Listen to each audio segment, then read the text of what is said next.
Hello नमस्कार दोस्तों, welcome back to my YouTube channel. आप सभी का अपने यूट्यूब चैनल में बहुत बहुत स्वागत है दोस्तों। तो हम लेकर के आए हैं आपके लिए हिंदी के क्वेश्चन, जो कि आपके एग्ज़ाम के लिए रहने वाले हैं बहुत ही महत्वपूर्ण। ठीक है दोस्तों, आपका ज़्यादा समय ना वेस्ट करते हुए हम चलते हैं इन प्रश्नों की तरफ। तो आइए देखते हैं पहला प्रश्न क्या कह रहा है। पहला प्रश्न कह रहा है दोस्तों, दिए गए शब्दों का सही शब्द युग्म ज्ञात कीजिए। दोस्तों, ये जो शब्द दिए गए हैं इनका अर्थ क्या होता है ये आपको ऑप्शन में देख करके बताना है। रंग अक्षर होता है या फिर आदत, तीर, बहुत, तीर, रास्ता, हिस्सा, क्या होगा दोस्तों? ये बाण और बाण। बाण का अर्थ होता है आदत, क्या होता है? आदत। और बाण का अर्थ क्या हो जाएगा दोस्तों? तीर।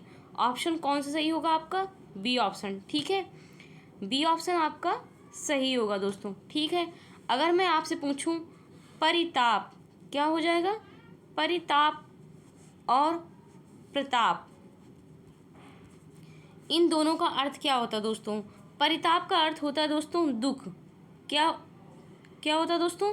परिताप का अर्थ क्या होता है बताइए? परिताप का अर्थ होता है दोस्तों दुख। क्या होता है? दुख। ठीक है, परिताप का अर्थ होता है दुख। और प्रताप का अर्थ क्या होता है? प्रताप का अर्थ होता है ऐश्वर्य। क्या होता है? ऐश्वर्य।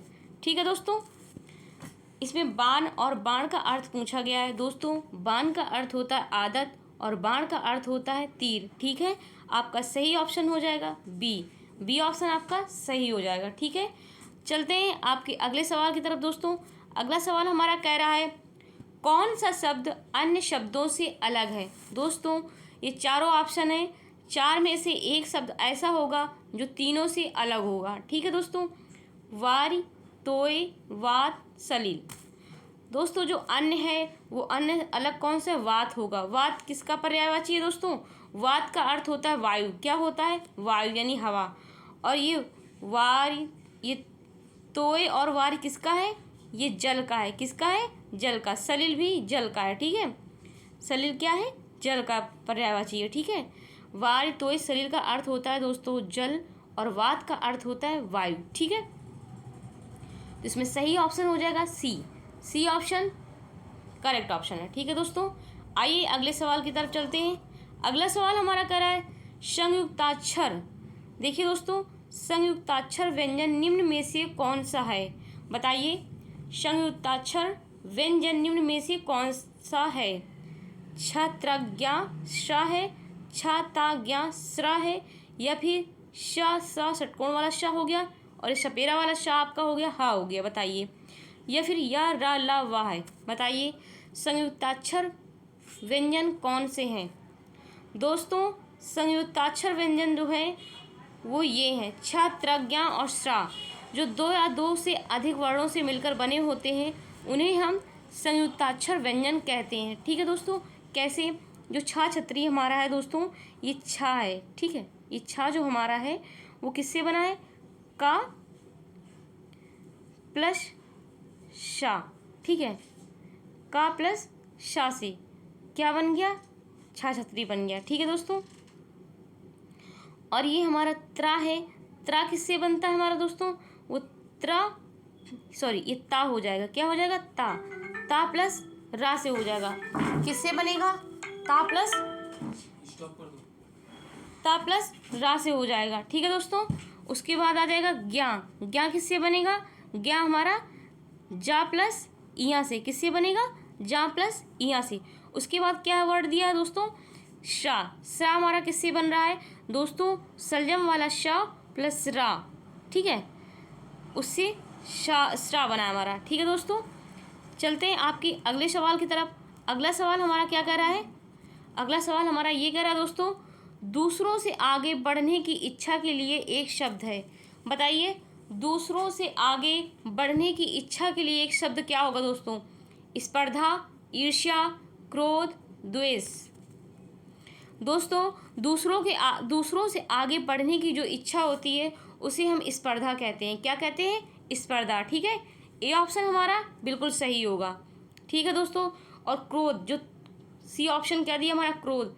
दोस्तों, हमें अपने जीवन में क्रोध नहीं करना चाहिए।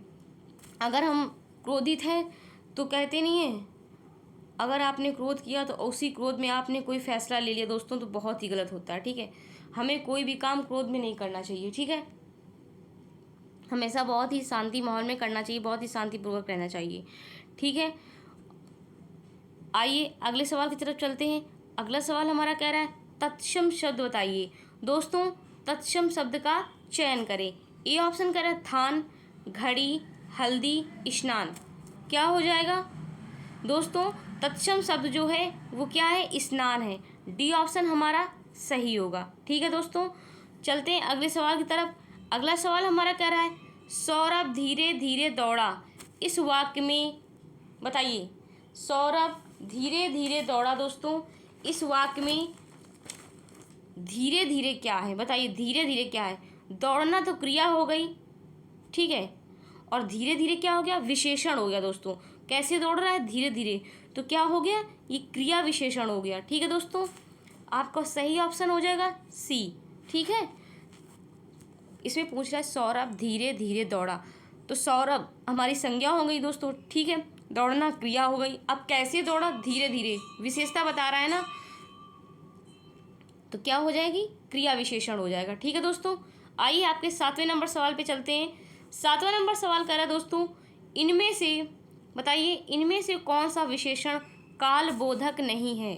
बताइए, कालबोधक विशेषण कौन सा नहीं है? पुराना, उत्तरी, कशैला, अस्वस्थ। दोस्तों, कशैला नहीं है। कौन सा नहीं है? कशैला। सी ऑप्शन आपका सही है। ठीक है दोस्तों, आइए 8वें नंबर सवाल पे चलते हैं। 8वां नंबर सवाल कह रहा है दोस्तों, निम्न में से कौन सा शब्द सही पर्यायवाची नहीं है? बताइए। आपका दोस्तों ज़्यादा समय हम वेस्ट नहीं करते हैं, बहुत ही जल्दी क्वेश्चन बहुत ही कम समय में करवा देते हैं। ठीक है दोस्तों, तो आप लोग हमारी वीडियो को ज़्यादा से ज़्यादा लोगों तक शेयर करें, और अगर हमारी वीडियो आपको पसंद आ रही दोस्तों तो कमेंट करें।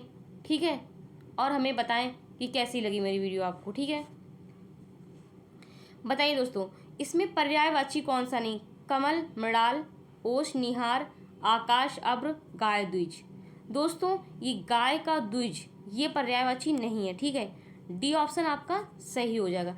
ये जो द्विज है दोस्तों, ये चंद्रमा किसका है? ये चंद्रमा का, और किसका हो जाएगा? ये ब्राह्मण का है। क्या है? ब्राह्मण का पर्यायवाची। एक तरह से ब्राह्मण और चंद्रमा को दोस्तों बोलते हैं हम द्विज। ठीक है, आइए अगले नंबर सवाल पे चलते हैं। अगला नंबर सवाल हमारा ये कह रहा है दोस्तों, मयूख किस शब्द का पर्यायवाची है? मोर का, रोशनी का, सूर्य का, चंद्रमा का। दोस्तों, मयूख किस शब्द का पर्यायवाची है? सही ऑप्शन जो है वो हमें कमेंट बॉक्स में बताइए दोस्तों। मयूख किसका पर्यायवाची है? बताइए, मोर का है, या फिर रोशनी का है, या फिर सूर्य का है, चंद्रमा का है। दोस्तों, मयूख जो है वो रोशनी का है। किसका पर्यायवाची है? रोशनी का है। ठीक है, रोशनी का। बी ऑप्शन आपका सही हो जाएगा। ठीक है दोस्तों, अगर यहाँ पे मयूर लिखा होता, क्या लिखा होता? मयूर, तो मयूर किसका तत्सम है? मोर का है। किसका है?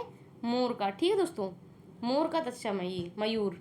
ठीक है, चलते हैं आपके अगले नंबर सवाल पे, 10वें नंबर सवाल पे। दोस्तों देखिए, 10वां नंबर प्रश्न हमारा क्या करा?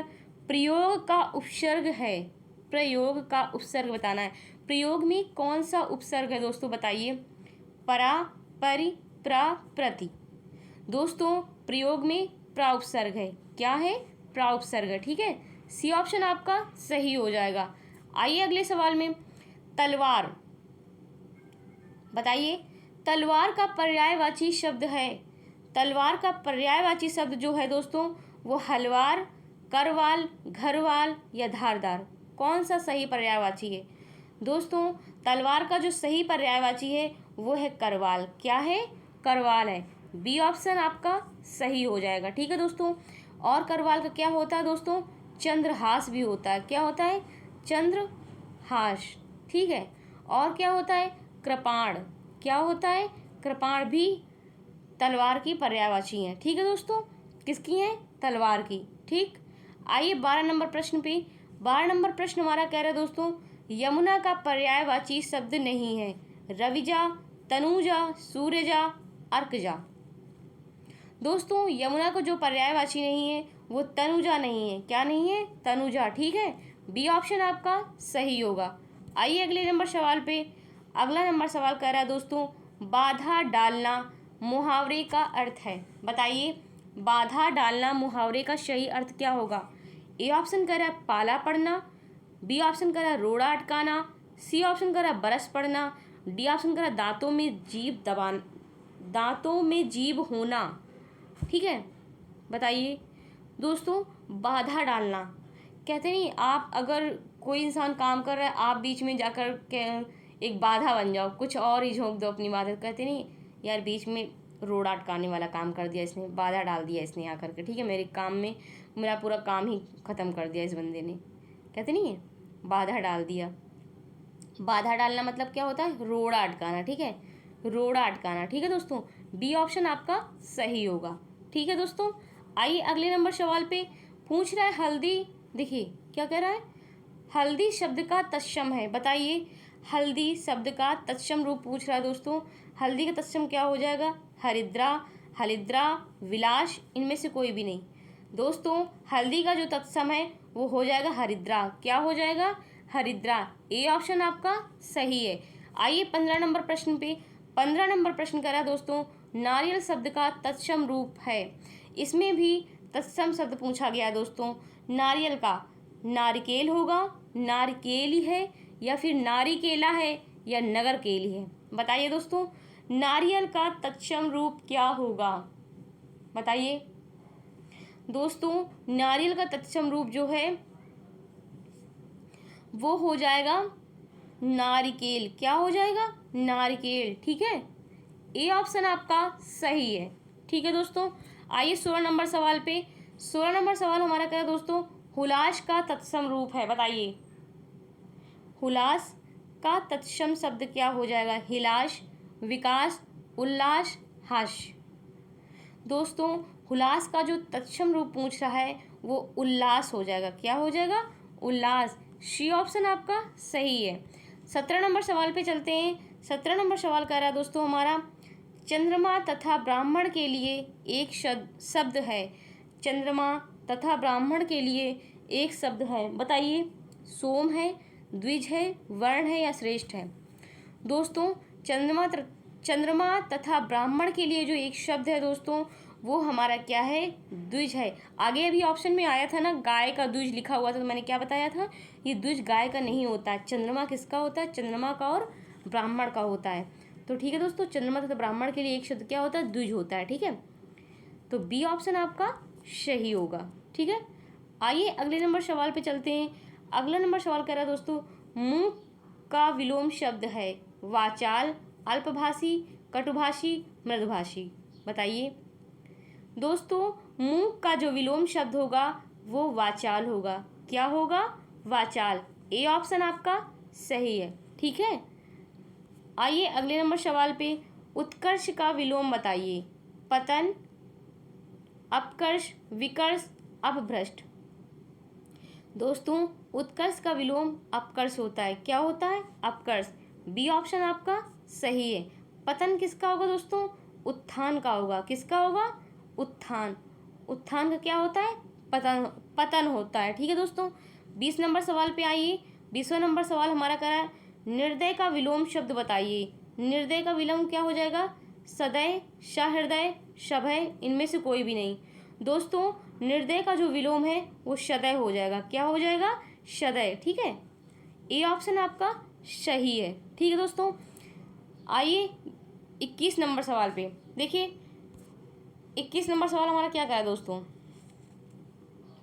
हमारी आवाज़ थोड़ा सही नहीं है दोस्तों, थोड़ा हमारी तबीयत ख़राब है, इस वजह से आवाज़ अजीब आ रही होगी, थोड़ा सा मैनेज करिएगा। ठीक है दोस्तों, आप लोग देखिए, आकाश का विलोम बताइए। धरती, पाताल, नागलोक, समुद्र। दोस्तों आकाश का क्या हो जाएगा? पाताल हो जाएगा। ठीक है, बी ऑप्शन आपका सही होगा। ठीक है, आकाश का क्या होगा? पाताल। निम्न में से कौन सा स्वर नहीं है? बताइए दोस्तों, स्वर कितने होते हैं? पहली बात तो 11 होते हैं। अब वो 11 आपको अगर पता होंगे तो आप फटाक से बता देंगे कि इनमें से कौन सा नहीं है। आ, ए, उ, जा। दोस्तों ये जो जा है ये हमारा स्वर नहीं है, सॉरी बी नहीं होगा, यहाँ पे डी होगा, ठीक है। डी ऑप्शन आपका सही है, ठीक है दोस्तों। जा जो है हमारा ये स्वर नहीं है, आ भी है, ए भी है, उ भी है, ठीक है दोस्तों।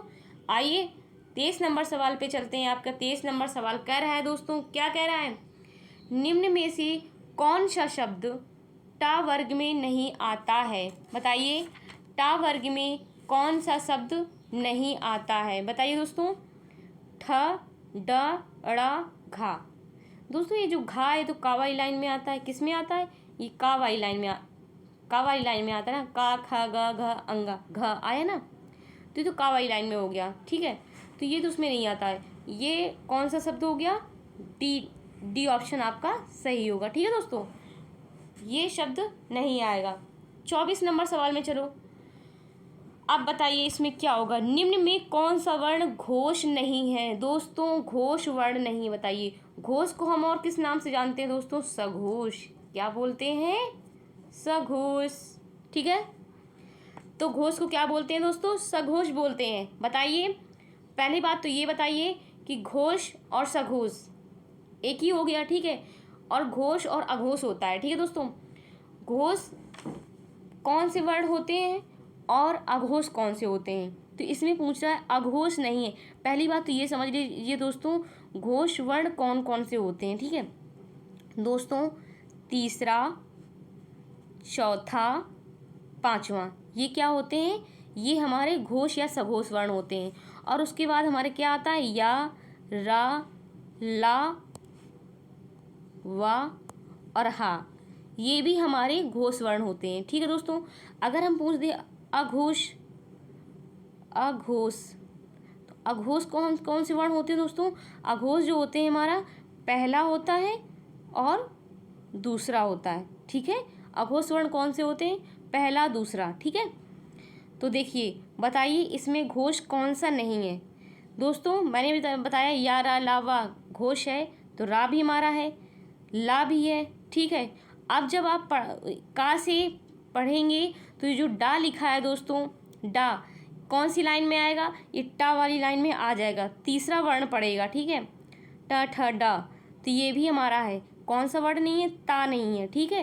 ता क्या हो जाएगा, पहला वर्ण है, ये किस में आएगा, अघोष में आएगा, ठीक है दोस्तों। तो हमारा बी ऑप्शन एकदम सही हो जाएगा, ठीक है। समझ में आया, घोष वर्ण तीसरा, चौथा, पांचवा होता है। अघोष कौन सा होता है, अघोष पहला, दूसरा होता है दोस्तों, ठीक है। और घोष को हम क्या बोलते हैं, सघोष भी बोलते हैं, ठीक है। समझ में आया दोस्तों। चलते हैं 25 नंबर प्रश्न पे। 25 नंबर प्रश्न हमारा ये कह रहा है दोस्तों, हिंदी वर्णमाला में वर्ण होते हैं। बताइए दोस्तों हिंदी वर्णमाला में टोटल कितने वर्ण होते हैं, 50, 52, 54, 55।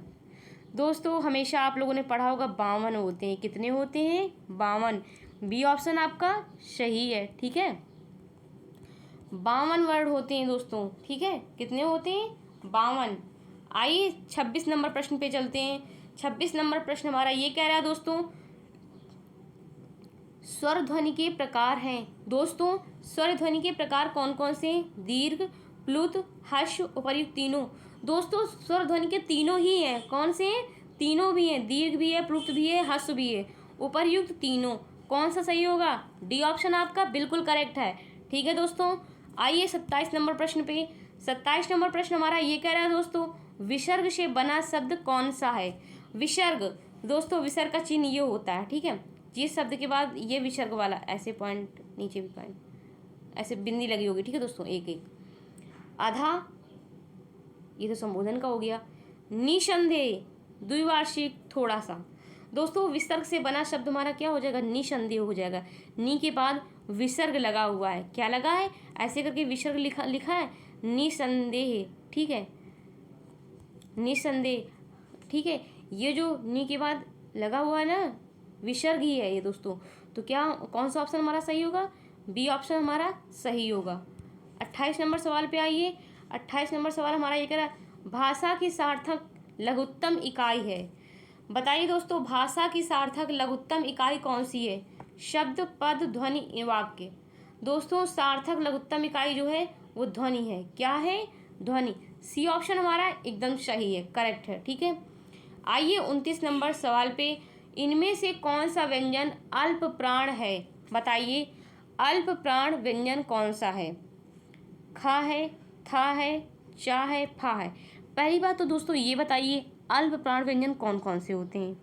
दोस्तों पहला, तीसरा और पांचवा। ठीक है, पहला, तीसरा, पांचवा अल्प प्राण हो गया। अगर मैं बोल दूं महाप्राण, महाप्राण किसे कहेंगे आप? तो महाप्राण जो होगा दोस्तों दूसरा और चौथा होगा। ठीक है, महाप्राण दूसरा चौथा होगा, अल्प प्राण तीसरा, पहला, तीसरा, पांचवा। ठीक है, तो इसमें क्या पूछ रहा है? अल्प प्राण है दोस्तों, अल्प प्राण है पूछ रहा है। खा हमारा कौन सा आएगा? ये तो हमारा का खा, पढ़िए आप लोग। का खा दूसरे नंबर पे आया तो महाप्राण हो गया। ता था, ये भी महाप्राण हो गया। पा फा, ये भी महाप्राण हो गया। चा, चा पहले नंबर पे आया ना, चा हमारा अल्प प्राण है। सही ऑप्शन क्या होगा? सी। सी ऑप्शन करेक्ट ऑप्शन है। ठीक है दोस्तों, चा जो है हमारा वो अल्प प्राण व्यंजन है। ठीक है, अल्प प्राण है। आइए हमारी वीडियो के लास्ट सवाल पे दोस्तों, ये हमारा रहा हमारी वीडियो का लास्ट सवाल। ठीक है दोस्तों, इसके बाद हमारी वीडियो कंप्लीट। ठीक है, सारे क्वेश्चन आपके समाप्त हो गए दोस्तों। ये लास्ट सवाल है, आखिरी सवाल है दोस्तों, इसे आप अच्छे से कर लीजिए। हिंदी वर्णमाला में व्यंजनों की संख्या है। हिंदी वर्णमाला में व्यंजनों की संख्या पूछ रहा है दोस्तों, 32, 34, 33, 36। बताइए कितने होंगे दोस्तों? हिंदी वर्णमाला में व्यंजनों की संख्या कितनी होगी दोस्तों? दोस्तों 33 होगी। कितनी होगी? 33 होगी। कैसे? स्पर्श व्यंजन कितने होते हैं हमारे दोस्तों? स्पर्श जो व्यंजन जो होते हैं हमारे वो 25 होते हैं, 25 होते हैं। ठीक है, उसके बाद आता है दोस्तों अंतःस्थ व्यंजन। कौन से व्यंजन? अंतःस्थ व्यंजन। ये कितने होते हैं दोस्तों? ये हमारे अंतःस्थ व्यंजन जो होते हैं 4 होते हैं। ठीक है दोस्तों, उसके बाद आता है दोस्तों ऊष्म व्यंजन। कौन से व्यंजन? ऊष्म व्यंजन। ठीक है, ऊष्म व्यंजन कितने होते हैं दोस्तों? बताइए। ऊष्म व्यंजन भी होते हैं 4। अब इन सबको टोटल करिए, कितना होगा दोस्तों? 5 4 9, 9 4 13, 13 का 3 हासिल 1, 2 1 3।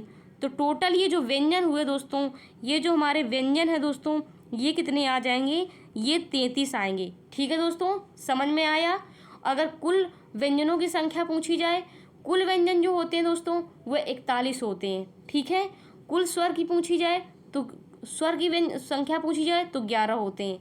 ठीक है, देखिए दोस्तों वर्ण कैसे बनेंगे। जब स्वर की संख्या पूछी जाए तो स्वर हमारे 11 होते हैं। ठीक है दोस्तों, अब कुल व्यंजन पूछे जाए, कुल व्यंजन दोस्तों, कुल व्यंजन हमारे हो जाएंगे 41। ठीक है दोस्तों, जब इनको ऐड जोड़ेंगे तो आ जाएंगे 52। अभी टोटल 52 क्या आ जाएंगे? ये हमारे टोटल 52 वर्ण आ जाएंगे। ठीक है, 52 हमारे वर्णमाला वर्ण अक्षर। ठीक है दोस्तों, समझ में आया? तो इस तरह से हमारे 33 ये व्यंजन होंगे। समझ में आया आप लोगों को? आपका सही ऑप्शन हो जाएगा C will be the right option. ठीक है दोस्तों, तो समाप्त हुए। Thanks for watching my video दोस्तों। नमस्कार, all the best, take care, जय हिंद, जय भारत। ठीक है दोस्तों, और हाँ, हमारी वीडियो आपको पसंद आए तो लाइक करें, शेयर करें और मेरे चैनल को सब्सक्राइब ज़रूर करें। ठीक है दोस्तों, बाय बाय, टेक केयर।